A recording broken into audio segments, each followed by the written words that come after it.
Welcome to the 119th annual meeting of the Municipal Art Society of New York.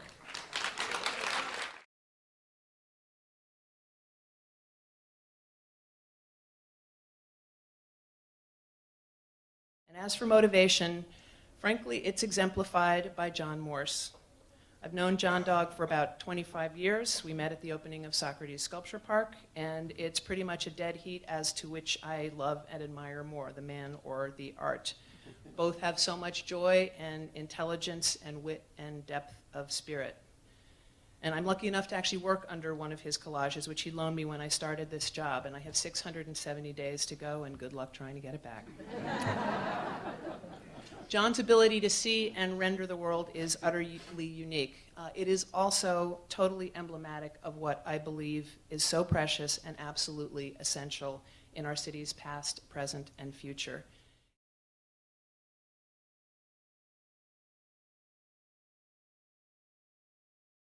We're very pleased to present the 24th Brendan Gill Prize. So I'm very pleased to present Tom Finkelpearl.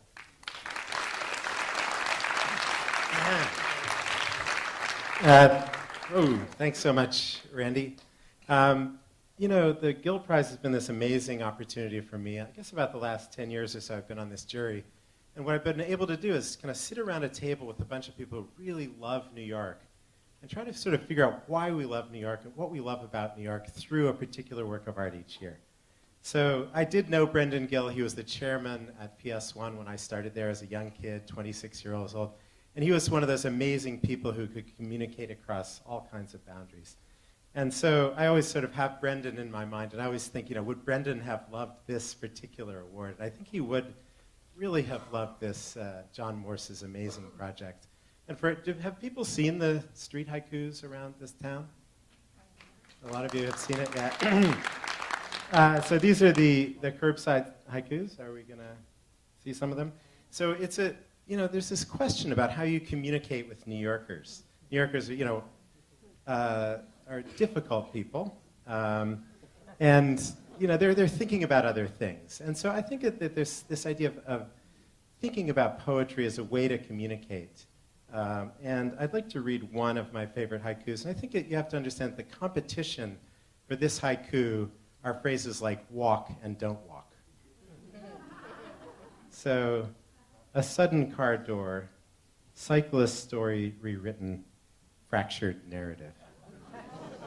And I think you have to think of the compression of that and how that word fractured, takes this double meaning.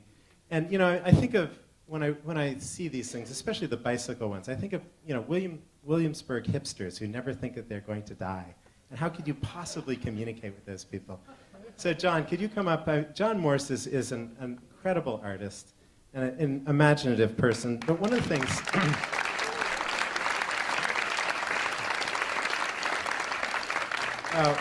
one of the other things I wanted to say about this is, I love New York. I really love New York. But one of the things we're not that good at is looking at other cities and see what they've done well. And in fact, this was done in another city, in Atlanta.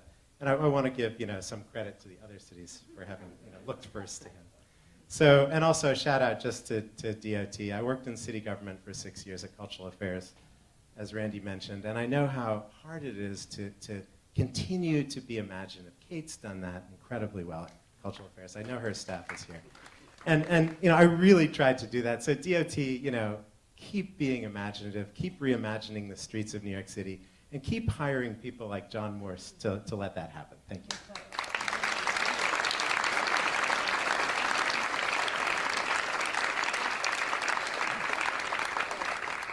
Thank you to both you gentlemen. I greatly appreciate the generosity of your remarks and the kindness of your words. It's a pure honor to be here, and so my thanks to the Society.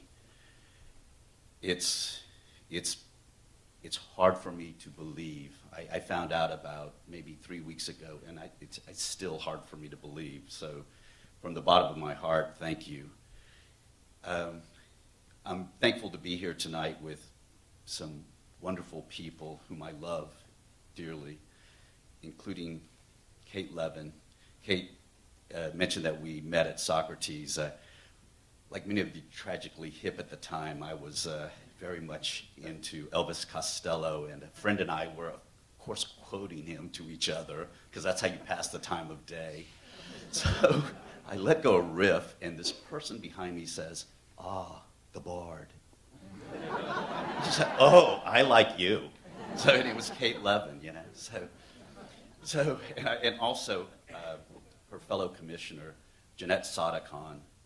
Both of these women I look up to for their commitment to the public good,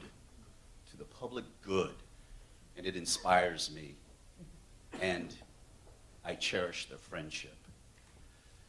I also want to say a special shout out to Ross Douglas Peterson, the love of my life. Tomorrow will be our 3-month wedding anniversary.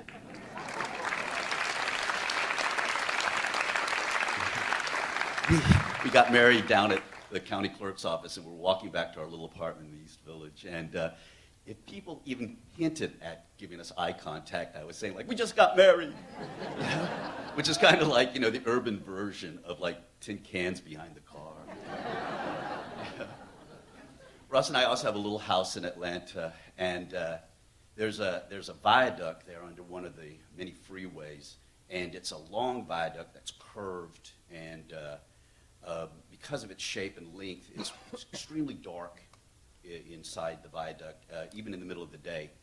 And the roof of the viaduct is actually 2 roofs. It's a northbound freeway and a southbound freeway, and it's split by just this very small space, maybe 1 foot.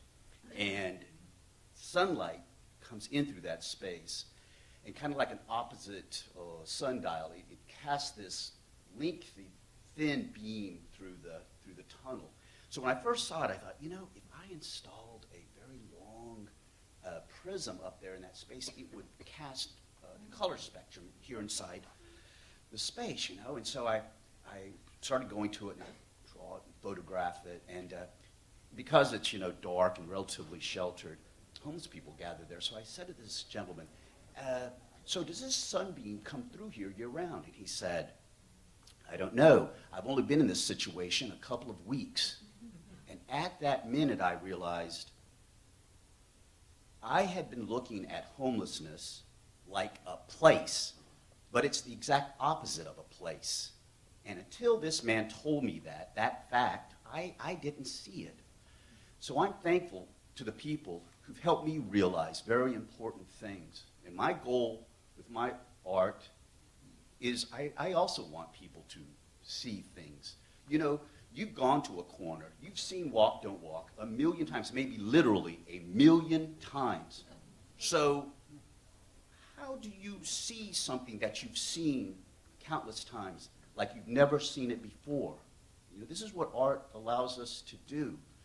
You know, Proust talked about new things that he would see on his travels, not because he went to new places, but because he had new eyes. And that's what I want to have, is I want to have new eyes. I want to see things and then perhaps share that. You know, when New York State law changed so that Ross and I could get married, it wasn't because they gave us the right to get married. They recognized our right to get married. And that's what we're doing. We see things, we can recognize them. That prism, it doesn't bring the color spectrum to that space, because the color spectrum's there. It's in that white light. But what the prism can do, and what we can do, all of us, is illuminate and share it with the world. Thank you very much.